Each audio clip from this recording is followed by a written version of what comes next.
Hey gamers, thank you for watching my videos on the Henchman Gaming channel. I really appreciate the support and feedback. Please hit like and this icon to subscribe.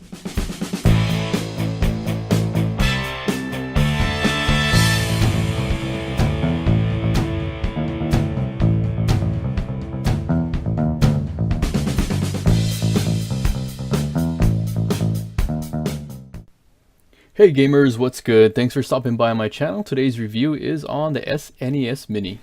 So here it is, and it's got a pretty cool box design. You see it has some of the games on the side, the original NES controllers, SNES controllers. So far I really dig the box. And then there is the list of the 21 games. Alright, so let's open this bad boy up.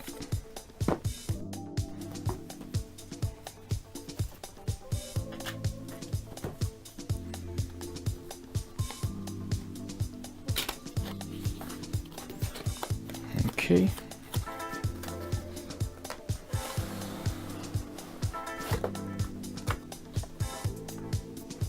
Go ahead and toss that over there. Alright, so right off the bat we have the Nintendo, looks like it's got like a mini manual, maybe a description of the games that are on there. Dude, if you don't know who Super Mario World is by now, or Super Metroid. But just in case you didn't. So, let's open this guy up real quick, take a look. Of course it's got the warning stuff. That is awesome. So I'll place a picture online so you can see what that full poster looks like. Alright, it's got the setup.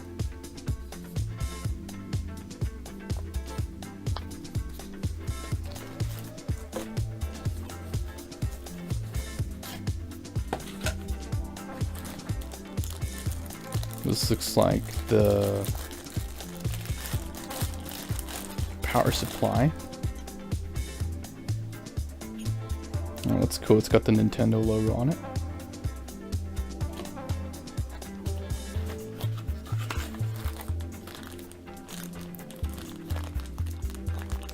Okay, so this is the power supply. Looks like it's a USB Type-C.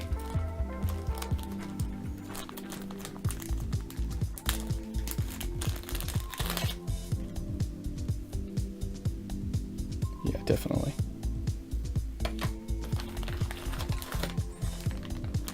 HDMI. And the controllers.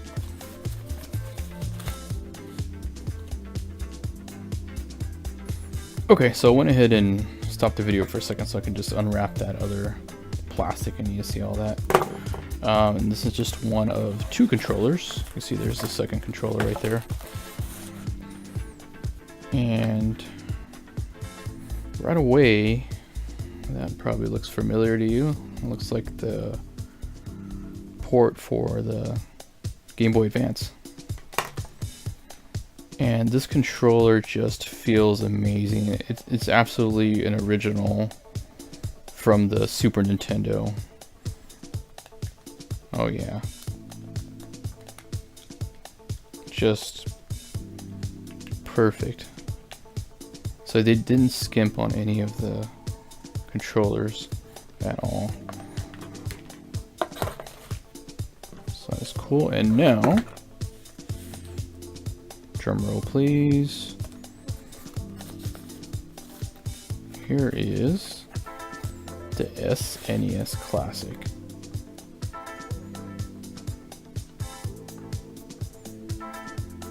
Wow, that is cool. I love how it's got the imprint. The reset button works just like the original. And the power button. And it even has an LED. Oh wait, what? No, those are not. Oh, yeah. No, it's got the LED. For some reason I remembered it on top. It's actually in front. I have an SNES, I should know this by now. And this is the controller port. That is cool. So when you put that away,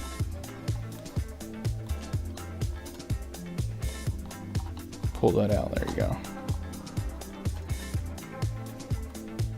And there it is. Of course, we have the HDMI port. You get all the classics in HDMI quality. And there's your DC in. Today we're going to see what makes this system unique and is it worth hunting down. I'll tell you where I picked up mine and why you should avoid eBay and Amazon on this episode of Henchman. Now let's take a look at the startup menu.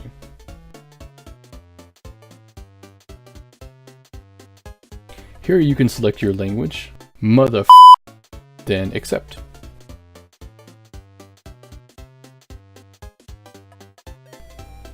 Next, go up to your display icon and hit enter. Here you can select 4:3 aspect ratio for a more universal look and slightly wider screen without stretching out the display. Crt Filter, which gives the games a sort of old school look. Or Pixel Perfect, which gives the display a perfect square and is supposed to make the pixels perfectly square as well. I picked 4:3. Next, you can pick frames, which give you borders on the sides. This way they are not just black bars. It would be cool if they had included a feature background that changed to correspond to the game you were playing. Next is your game demo options. My gameplay demo is a new feature on this console that displays part of your actual gameplay as part of the demo, so you can see yourself play. For all you egomaniacs, I went ahead and left all of these checked. Last is your legal stuff, language, and download game manuals option. Just use the scan or visit the listed website. I included a link below for the manuals. Here are the 21 games on the SNES Mini.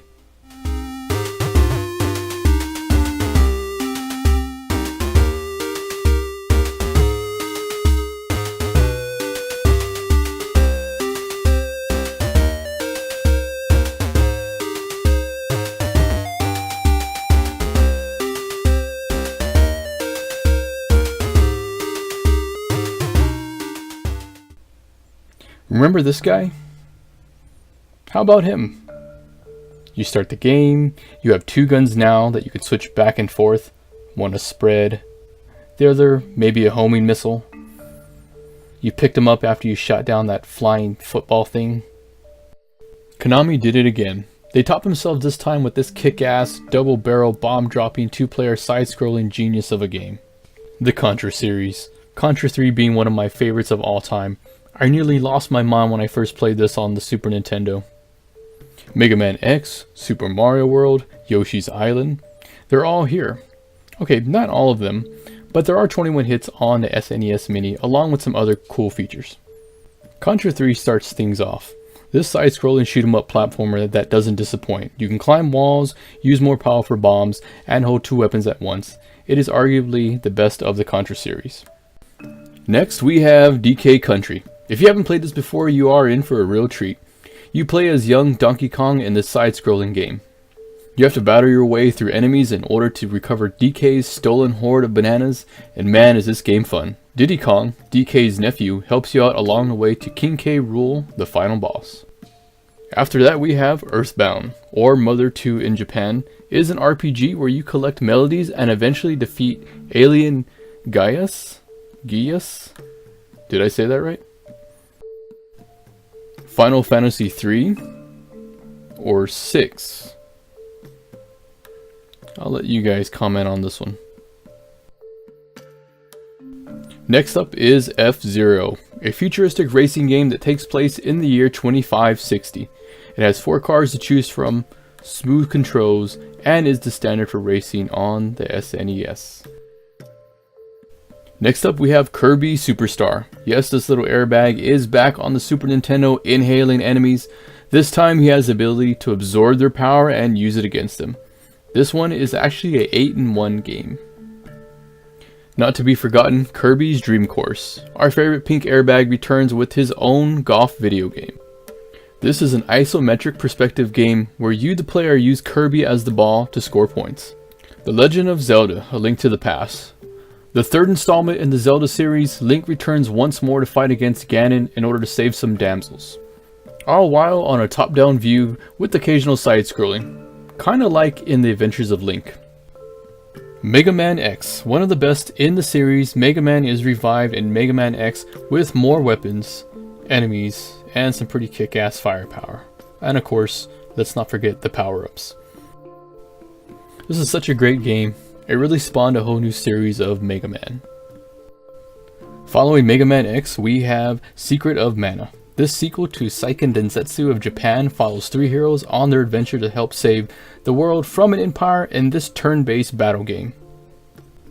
Yes, Starfox, the second three-dimensional game developed for Super Nintendo and the first game to feature the Super FX chip. This polygon graphic game features Fox McCloud and crew in a spaceflight shoot-'em-up defending their home planet against the forces of Andros. Next up, Street Fighter II. Street Fighter II Turbo Hyper Fighting. One of the many, and I do mean many, Street Fighter II editions. This is the last, final arcade version featuring hyperspeed and some new special moves. Super Castlevania 4. Simon Belmont is back in another side-scrolling platformer. This time he is in 16-bit fashion with Super Castlevania. This game does not disappoint Castlevania lovers with 11 new levels. Up next, Super Ghouls and Ghosts. Developed by Capcom and released on the SNES, Super Ghouls and Ghosts is the third installment in this series. You play as Arthur seeking out treasure, upgrading your armor, all while trying to beat the game twice in a row to defeat Sardius. Next, Super Mario Kart. This is a really fun game, especially with another player. It allows you to play as the entire Mario cast. You play at different tiers while using shells, bananas, and superstars to knock out your opponents. This game is awesome. Super Mario RPG. Legend of the Seven Stars. The very first of the Mario RPG series. In this game, Mario and the gang try to defeat Smithy and retrieve the 7-star pieces. Next we have Super Mario World. The fourth installment of the Super Mario series. Mario returns this time to Dinosaur Land with Yoshi and new power-ups. This game is considered to be one of the best in the series. Truly a gaming work of art. Up next, Super Metroid. Samus is back for the third time in 16-bit graphics. Follow Samus around a side-scrolling platformer as she tries to defeat Ridley and take back a young Metroid. Next, Super Punch-Out! You remember Mike Tyson's Punch-Out? This is actually the fourth of its kind in the series, and Little Mac is back, trying to win his way up as the video boxing champ in the World Video Boxing Association. Seriously, that's what it's called. Next we have Yoshi's Island, titled Super Mario World 2, but actually a prequel. In this game you play as Yoshi while trying to get baby Mario back home to his brother Luigi. There's 50 levels while defeating baby Bowser's minions. And finally, Starfox 2. This cancelled title has a second chance now on the SNES Mini. The story picks up where the original leaves off, this time with more ships, 2 new team members, and some really awesome gameplay. Figure out how to unlock it though. Or Google it. Whatever.